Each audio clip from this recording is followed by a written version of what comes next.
নেতাজি সুভাষ মহাবিদ্যালয়ের third semester honours Bangla অনার্সে যে সমস্ত ছেলেমেয়ে রয়েছে তাদের জন্য আজকে সি সেভেন থেকে তোমাদের যে 19 শতকের বাংলা গদ্যের উদ্ভব ও ক্রমবিকাশ যে টাইটেলটা রয়েছে তার থেকে আমি আজকে যে টপিকটা করাচ্ছি সেটা হচ্ছে বাংলা গদ্য সাহিত্যে সাময়িক পত্রপত্রিকা থার্ড সেমিস্টারের ছেলেমেয়েদের জন্য। সব দেশেই সংবাদপত্র ও সাময়িক পত্রের মধ্যে একটি সুস্পষ্ট ভেদরেখা থাকে। কেননা সংবাদপত্র যেমন দৈনন্দিন ঘটনা প্রবাহ তুলে ধরে, তেমনি বিপরীতে সাময়িক পত্রের মধ্যে বিভিন্ন দেশ ও কালের সূচনা, চরিত্র, ধর্ম, ইতিহাস, দর্শন, রাজনীতি, সমাজনীতি এবং সাহিত্য সম্পর্কে যুক্তিতর্কমূলক রচনারই সংকলন হয়। সেই জন্য সব দেশের সাহিত্যের ইতিহাসের একটি প্রাচীন শাখা হল সাময়িক পত্রসমূহ।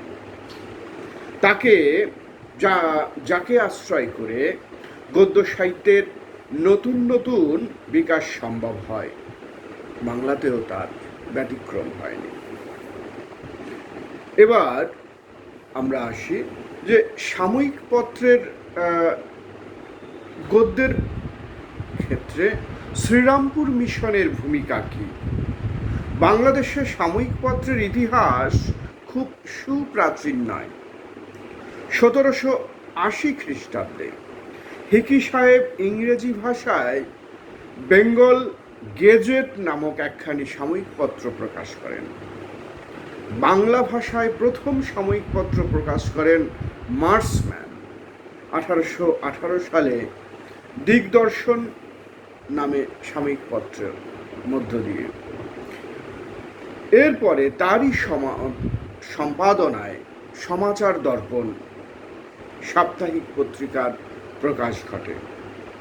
এই পত্রিকা অনেকখানি স্পষ্ট ভাষায় তৎকালীন সামাজিক রীতিনীতি সমালোচনা করত এবং কৌতূহল সংবাদ পরিবেশন করত। এবারে আমরা দেখি রামমোহনের প্রয়াস।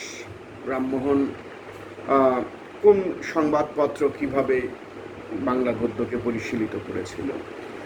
শিবপ্রসাদ রায় ছদ্মনামে রামমোহন ব্রাহ্মণ সেবধী নামে একটি মাসিক পত্রিকা প্রকাশ করেন। এরপরে 1821 খ্রিস্টাব্দে ডিসেম্বর মাসে ভবানীচরণ বন্দ্যোপাধ্যায় এর সম্পাদনায় সংবাদ কৌমুদী প্রকাশিত হয়। কিন্তু সতীদাহ প্রথা বিষয়ে তার সঙ্গে রামমোহনের মতবিরোধ হওয়ায় তিনি সমাচার চন্দ্রিকা 1822 নামে স্বতন্ত্র পত্রিকা প্রকাশ করেন। এর ফলে বাংলা সাহিত্যে বিষয় বিস্তার ঘটতে থাকে এবং সাংবাদিকতার সূত্র ধরে সাহিত্য প্রতিভা উন্মেষিত হয়। বাংলাদেশের শ্রেষ্ঠ সাহিত্যিকেরা সকলেই সাময়িক পত্র অবলম্বনে প্রতিভা বিকাশের পথ খুঁজে পান। এরপরে আমরা আসি ঈশ্বরগুপ্ত সম্পাদিত সংবাদ প্রভাকর পত্রিকার প্রসঙ্গে। সাহিত্য রচনার প্রেরণারূপে সাময়িক পত্রের ইতিহাসে ঈশ্বরগুপ্তের সম্পাদিত সংবাদ প্রভাকর নবযুগের সূচনা করে। 1831 খ্রিস্টাব্দে মাসিক পত্রিকা রূপে এটি প্রকাশিত হয়। সালটা মনে রাখতে হবে যে ঈশ্বরগুপ্তের সম্পাদিত সংবাদ প্রভাকর যেটা প্রথম প্রকাশিত হয়েছিল সেটার সাল 1831 খ্রিস্টাব্দে এবং এটা প্রথম মাসিক রূপে প্রকাশ পেয়েছিল। 1832 খ্রিস্টাব্দে যোগেন্দ্র মোহনের মৃত্যুর পর সংবাদ প্রভাকর এর প্রকাশ বন্ধ হয়ে যায়, কিন্তু প্রকাশ বন্ধ হয়ে গেলেও 4 বছর পর 1838 খ্রিস্টাব্দে এটি পুনরায় প্রকাশিত হয়, এবারে বার্ত্রৈক রূপে, অর্থাৎ সপ্তাহে 3টি করে। 1839 সালের 14 জুন সংবাদ প্রভাকর সর্বপ্রথম দৈনিক আকারে প্রকাশিত হয়। 1839 সালের 14 জুন সংবাদ প্রভাকর সর্বপ্রথম দৈনিক আকারে প্রকাশিত হয়। এটি বাংলা ভাষায় প্রথম দৈনিক সংবাদপত্র। বঙ্কিমচন্দ্র, দীনবন্ধু মিত্র, রঙ্গলাল প্রমুখ সাহিত্যিকগণ তার শিষ্যত্ব গ্রহণ করেন। সংবাদ প্রভাকর বাংলা সাহিত্যের বিকাশে একটা বড় মাধ্যম হয়েছিল। এই পত্রিকায় সাহিত্যের নানা দিক উদ্ঘাটিত হয়েছিল। 1 নম্বরে যদি বলি যে বাংলা সাহিত্যে 19 শতকের দ্বিতীয়ার্ধে প্রবল প্রভাব ফেলেছিল বিধবা বিবাহ আন্দোলন, বিধবা বিবাহ আইন। রক্ষণশীল ঈশ্বরগুপ্ত প্রথমে এর বিরোধিতা করলেও পরে তিনি এই পত্রিকায় বাল বিধবা, কৌমার্য এর বিবাহের পক্ষে মত দেন।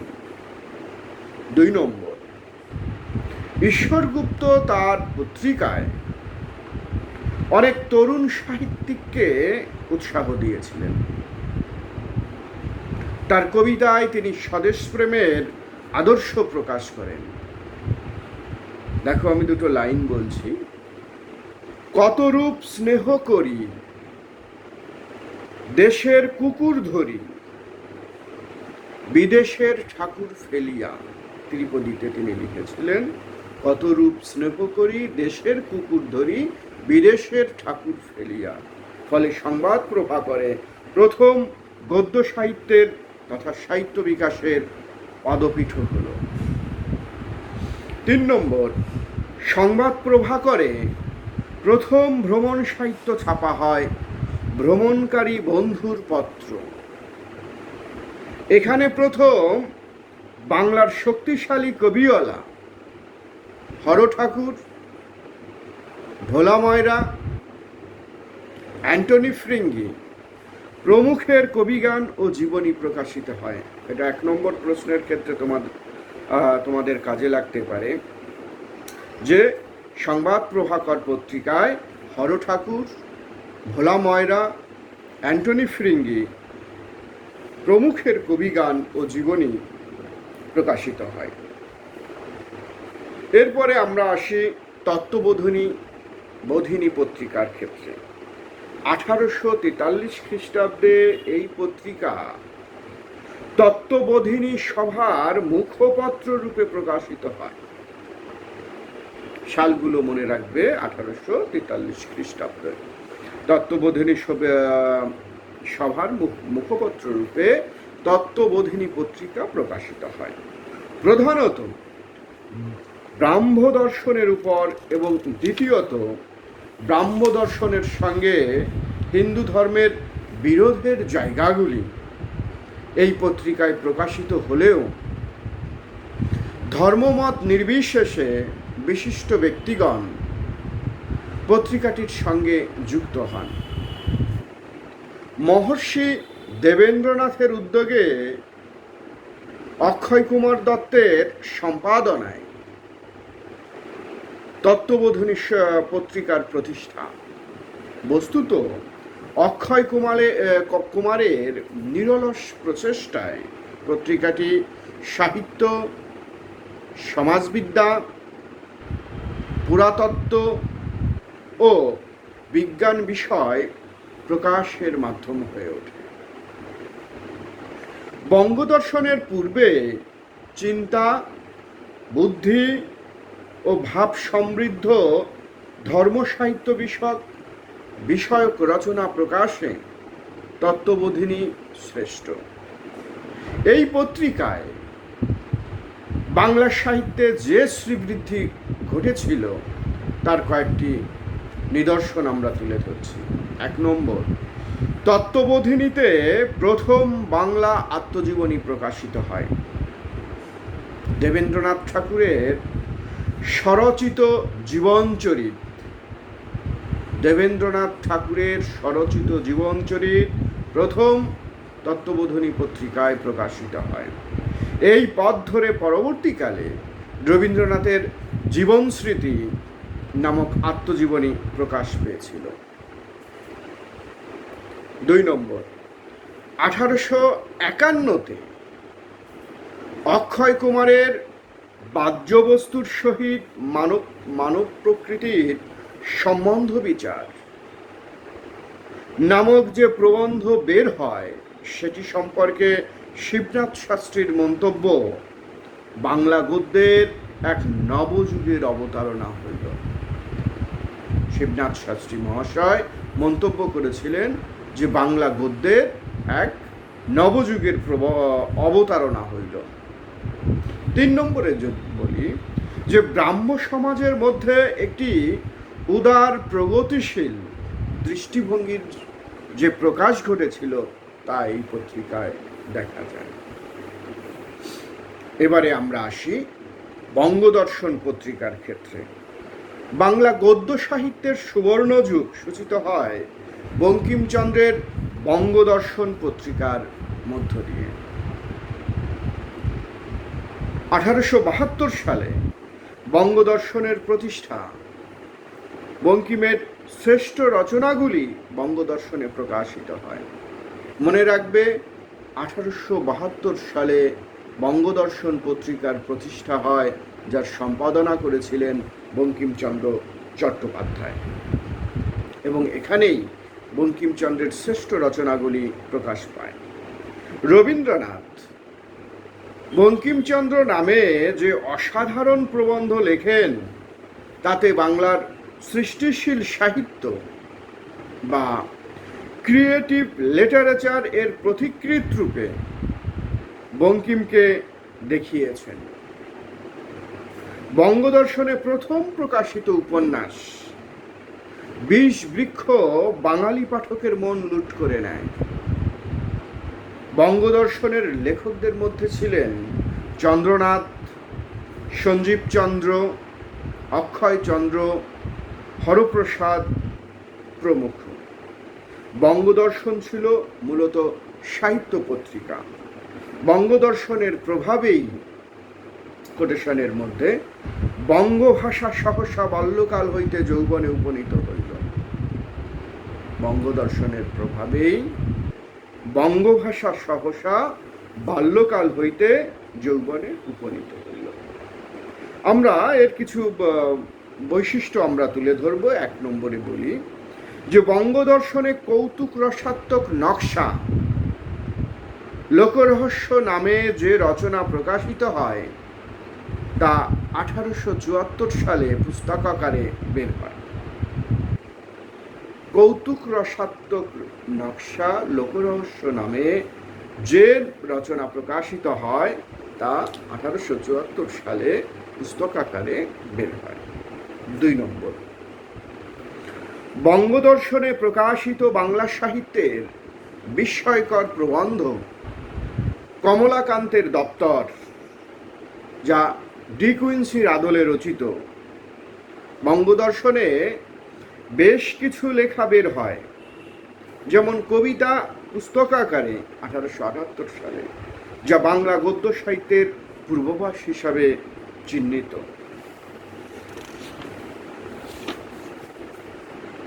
3 নম্বর, বঙ্গদর্শনে প্রথম 2 বছরে বঙ্কিম বিজ্ঞান বিষয়ক 9টি প্রবন্ধ লিখেছিলেন। বিবিধ প্রবন্ধে ধর্ম, ইতিহাস, অর্থনীতি, সমাজ, সাহিত্য বিষয়ক প্রবন্ধাবলী বের হতে থাকে। বঙ্গদেশীয় কৃষক ও সাম্য নামে যে রচনা দুটি, তার মধ্য দিয়ে বঙ্কিম নতুন যুগের ভাবকে প্রকাশ করেছিলেন। বঙ্গদর্শনে কিছু কিছু সমালোচনা গ্রন্থ লক্ষ্য করে প্যারীমোহন তর্কালঙ্কার মন্তব্য করেন, বঙ্গদর্শনের দর্শন শক্তি চমৎকার, এ দোষ দর্শনের রোষ না হয় কার, অন্ধ যে জন নাইকো লোচন, সমালোচন কেন তার। শেষ নিদর্শনটায় আমরা আসি, 4 নম্বর।